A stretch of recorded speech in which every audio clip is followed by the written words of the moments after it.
नमस्कार आपण समस्त को ओडिशा पाणीपाग चैनल रे स्वागत। बंगोपसागर सृष्टि होता अवपात 24 घंटा मध्य ओडिशा मध्य देकी गति करिवो, जार प्रभाव रे राज्य में मौसुमी वायु सक्रिय रहिबो।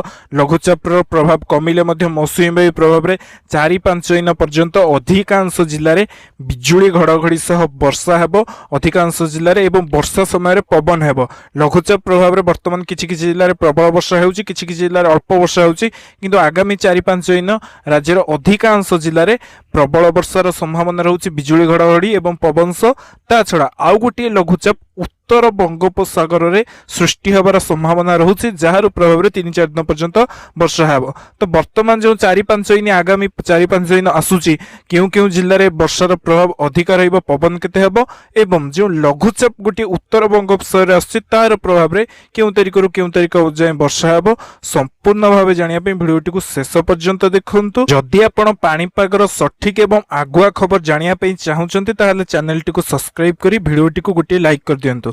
देखंतु वर्तमान समय रे जो अवपातटी रहिछि ताहा आज 24 घंटा मध्य 19 तारिख सुधा दक्षिण ओडिशा देई गति करिवो, छत्तीसगढ़ आड़ की मुहाइब, जार प्रभाव रे वर्षार प्रभाव वर्तमान समय दक्षिण ओडिशा रे अधिक अछि एवं आगामी 24 घंटा प्रबल वर्षा हेबो।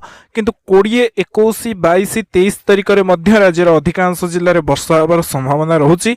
19 तारिख कथा यदि देखिबा, रायगड़ा, कलाहांडी, कोरापुट, मालकानगिरी, नवरंगपुर, नुआपड़ा, बलांगीर, कंधमाल ए सब जिला मानक रे प्रबल वर्षार संभावना रहुछि।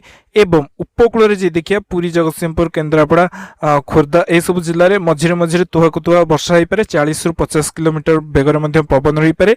एवं संबलपुर, सोनपुर, बरगढ़, झारसुगुड़ा, सुंदरगढ़, देवगढ़, अनुगुल, ढेंकानाल ए सब जिला मानक मध्य बिजुली घड़घड़ी सह वर्षार संभावना रही। 19 तारिख दिन 20 तारिख दिन लघुचाप प्रभाव सीधा सड़क न पड़े मौसुमी वायु सक्रिय रहिबो। अनेक जिले में राज्य बिजुली घड़घड़ी सह वर्षार संभावना रही 20, 21 एवं 22 तारिख में। 20 तारिख कथा यदि देखिबा, पुरी रु बालेश्वर एवं तांको पार्श्ववर्ती जिला मानक 20, 21 एवं 22 तारिख में बिजुली घड़घड़ी सह वर्षार संभावना रही।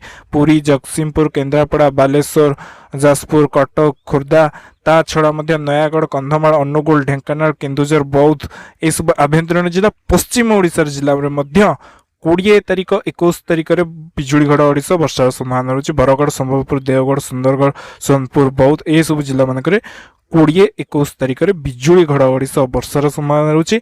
लगाण वर्षा नहेले मध्य बिजुली घड़घड़ी सह तुहाकु तुहा वर्षा एवं वर्षा समय पवन मध्य रहिबो 40-50 किलोमीटर। उत्तर ओडिशा जिला मानकरे मध्य वर्षा मुझे कहली 20, 21, 22 तारिख, 19 तारिख रु 22 तारिख मध्य जो वर्षा हम लघुचाप तो पलैब छत्तीसगढ़ आड़े सीधा सड़क प्रभाव पड़ोनी, कि दक्षिण पश्चिम, दक्षिण पूर्व वायुर प्रभाव में राज्यर अधिकांश जिले में बिजुली घड़घड़ी सह वर्षा हेबो। मौसुमी सक्रिय रहिबो। लगाण वर्षा न होई पारे, अधिका समय धरी वर्षा लागि न रही पारे, किंतु तुहाकु तुहा वर्षा हेबो। बिजुली घड़घड़ी सह वर्षा उपकूल ओडिशा रे रही पारे एवं पश्चिम ओडिशा र किछि जिला एवं उत्तर ओडिशा र, किंतु अधिक टिके उपकूल ओडिशा रे रहिबार संभावना रही। आभ्यंतरीण ओडिशा रे जिला रे मध्य बिजुली घड़घड़ी सह वर्षा आ स्थाने स्थाने प्रबल वर्षा मध्य हेई पारे। मु जो जिला उड़िया कहली 20, 21, 22 तारिख में। तापर 23-24 तारिख में सामान्य वर्षा हेबो, किंतु सामान्य कमी पारे वर्षार परिमाण, किंतु किछि किछि उपकूल ओडिशा रे जिला मानक वर्षा हेबो। 24-25 तारिख रु पुणी उत्तर बंगोपसागर रे लघुचाप सृष्टि होबार संभावना रहुछि, जार प्रभाव में 27-28 तारिख पर्यंत पुणी वर्षा होबार संभावना रहुछि। तो आगामी गोटे 2 सप्ताह पर्यंत राज्य में वर्षार प्रभाव रहिबो। अल्प बेसी वर्षा हेबो, मझिरे मझिरे प्रबल वर्षा हेबो। तो जो लघुचाप आसुछि 25 तारिख जो 27 तारिख मध्य वर्षा हेबो, तार प्रभाव उत्तर, पश्चिम एवं किछिटा उपकूल ओडिशा रे अधिक रहिबो एवं 4-5 दिन पर्यंत रहिबो। वर्तमान समय लघुचाप जो सृष्टि होइतला अवपात रूपनी 19 तारिख संध्या सुधा ता ओडिशा रु गति कर जिवो। मौसुमी वायु सक्रिय प्रभाव रे 20, 21, 22 तारिख रे बिजुली घड़घड़ी सह राज्यर अधिकांश जिले में वर्षा हेबो।